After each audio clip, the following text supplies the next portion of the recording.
Ne nisim pa humbur kohë, kemi disa pika çështje që ju i njihni mirë dhe do donim këndvështrimin dhe analizën tuaj. Për të qenë më të saktë dhe teknikisht, me VKM numër 59 dhe 60, datë 26 janar 2022, qeveria Rama të Kurri me një vendim të vetëm, 3 zonat më të rëndësishme të mbrojtura të vendit si Butrinti, Kunevajini Patoku dhe një ridimensionim të Parku Divjak Karavasta. Këto janë akte mjedisore apo kemi të bëjmë me një operacion të koordinuar për lirimin e tokës publike për investime më pas? Këto janë 3 veprime të cilat në fakt duken si të shkëputura, por nuk janë të shkëputura nga e tëra. Po që kemi në gjithë Bregdetin e Shqipërisë ka ndodhur i njëjti fenomen. Mos respektimi i mjedisit dhe ndërtimi mbi kapacitetet e nevojshme që duhen për një turizëm të pranuar. Sepse në fakt, kur flasim për turizëm, sidomos për turizmin toksor, pasi turizmi detar është një ndërlidhje midis turizmit toksor dhe detar, kur flasim për turizmin toksor, ky turizëm nuk mund të jetë mbi kapacitetet bregdetare, mbi kapacitetet që kanë plazhet apo që ka konfiguracion i Bregdetit e tjera, po marr rastin e Ksamilit, ku kapacitetet akomoduese janë shumë herë më të mëdha se sa kapacitetet për njerëzit për të bërë plazh. Kjo është një gjë më e dukshme. Por në rastin konkret, kemi të bëjmë me një zhvillim të paplanifikuar dhe në shkelje të mjedisit, pra të rregullave mjedisore. Ky është një përkufizim i thjeshtë që mund të bëj unë. Pastaj po ti marrim rast pas rasti, dalim tek Butrinti. Butrinti është rast flagrant, pasi në fakt kemi të bëjmë me një pasuri kombëtare, me një trashëgimi kombëtare e cila në fakt është e papërsëritshme për nga natyra siç është Butrinti. Apo raste të tjera që është Laguna, kemi Sazanin, më pas kemi Zvërnecin, për cilin mund t'i japim edhe disa detaje të tjera. Pra kemi një fenomen i cili në fakt, siç e përshkrova, është mungesë planifikimi dhe mos respektimi i mjedisit. Në 2019 ka pas një debat në Këshillin e Ministrave. Duhet të jetë muaj ose korrik ose gusht. Në lidhje me vijim bregdetare të Shqipërisë. Dhe është diskutuar çështja e planifikimit të vijës bregdetare. Bëhet fjalë planifikimi siç bëhet planifikimi ose plani rregullues i një qyteti. Kryetari i bashkisë më i lumtur është ai që nuk ka një plan rregullues. Pasi ai mund t'i japi lejes si të doj. Kurse plani rregullues të vendos kufizimin dhe në 2019 doli ky si propozim që gjithë vija bregdetare e Shqipërisë, e cila ka një gjatësi prej 549 kilometra, të rregullojë nga pikpamja e planifikimit. Pra ku do të kishte plazh, cili do të ishte kapaciteti i plazhit, ku duhet ndërtojë një port detar, ku duhet ndërtojë një port peshkimi, ku duhet ndërtojë një marin, ku duhet ndërtojë një benzinat apo një petrolifer. Pra të gjitha këto, e gjithë kjo vijë bregdetare të rregullojë. Në fakt, nuk u rregullua. Nuk u rregullua sepse nga pikpamja strategjike, Shqipëria është në gap.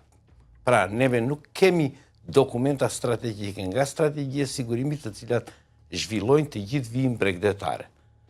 Pra, nuk kemi, por themi, strategji transporti, e cila rregullon çështjen e porteve, nuk kemi strategji ose plan rregullues për Bregdetin, të cilat në fakt nuk bëjnë gjë tjetër veç se krijojnë atë teorinë e kaosit.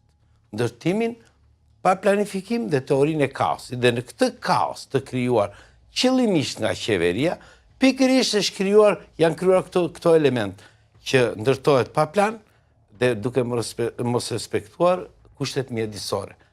Rasti është Butrinti, po mund të marrë edhe Zvërneci, një zonë e mbrojtur prej shumë vitesh dhe që synohet të prishet gjithë biodiversiteti i lagunës Nartës. Pra, element ose veprime me pasoja të pariparueshme dhe për një kohë të gjatë. Kjo është ajo që po ndodh në Bregdetin shqiptar.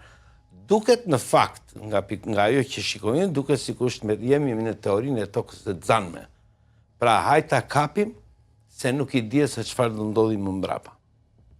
Sepse kuptohet qeveri të përjetshme nuk ka, kryeministri të përjetshëm nuk ka, dikur do vi një ditë që dhe ky kryeminist do iki, por toka ose mjedisi do të jetë i okupuar. Me objeksion, thoni ju, për zhvillues të caktuar.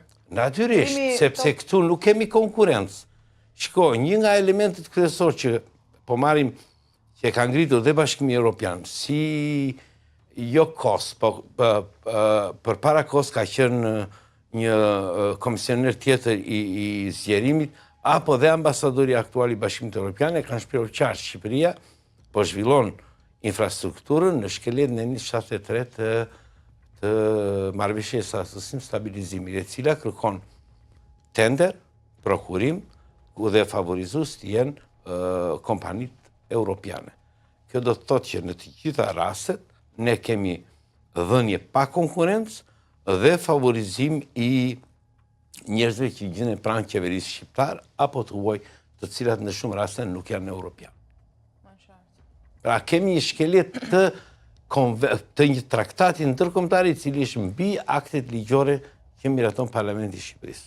Pra, dhe në këtë mënyrë kjo ka sjell atë që është dëmtuar konkurenca, por e dyta, nëse do të kishte konkurencë, kuptohet përfitimi do të ishte më i madh i buxhetit shtetit dhe i buxhetin e shtetit do të kishim të ardhura më të mëdha. Tani, të hym pak më me shumë detaje tek çështja e butrintit. Kontrolli i lartë i shtetit ka konstatuar se VKM-ja numër 59 e janarit 2022, që hoqi 802.2 hektar nga parku kombëtar i Butrintit, u miratua pas një studim shkencor dhe pa argumentim shtërues. Si shpjegohet që një vendim me pasoja ndërkombëtare, sepse kemi të bëjmë me një zonë të mbrojtur, kalon në Këshillin e Ministrave pa dosjen teknike që ligji në fakt e detyron? Pikërisht sepse kjo është praktika që është ndjekur. Në këtë lloj kaosi, jo vetëm Butrinti, të gjitha projektet që janë bërë janë pas studim fizibiliteti. Janë pas studim fizibiliteti, ku themi cili është jo vetëm ndikimi në zhvillimin ekonomik, apo në mjedis, apo në trashëgimni, pra sepse studimet e fizibilitetit i bëjnë teknicienët, nuk i bëjnë politikanët. Dhe teknicienët, në qoftë se do të kishim një studim fizibiliteti, teknicienët nuk do të lëshonin aq sa është lëshuar. Pra nuk do të bënin kompromis kaq të madh. Dhe si e tillë, një nga variantet që është përdorur në të gjitha këto lloj ndërmarrje që ka bërë qeveria shqiptare, është mungesa e studimit të fizibilitetit. Kemi Butrintin, kemi Portën e Durrësit, kemi Porto Romano, kemi Sazanin, kemi Zvërnecin, pra kemi Karavastan. Pra të gjitha nuk kanë studim fizibiliteti vetëm për një arsye të thjeshtë. Këto janë çështje teknike dhe teknicienët natyrisht do të ishin më të kujdesshëm nëse do të bënin këto studime fizibiliteti. Atëherë qeveria ka shmangur në këtë mënyrë, pra nëpërmjet këtyre vendimeve ka shmangur jo vetëm planifikimin, por edhe studimi teknik që është studimi fizibilitetit. Në këtë mënyrë është marrë një vendim politik. Të gjitha janë vendime të karakterit politik.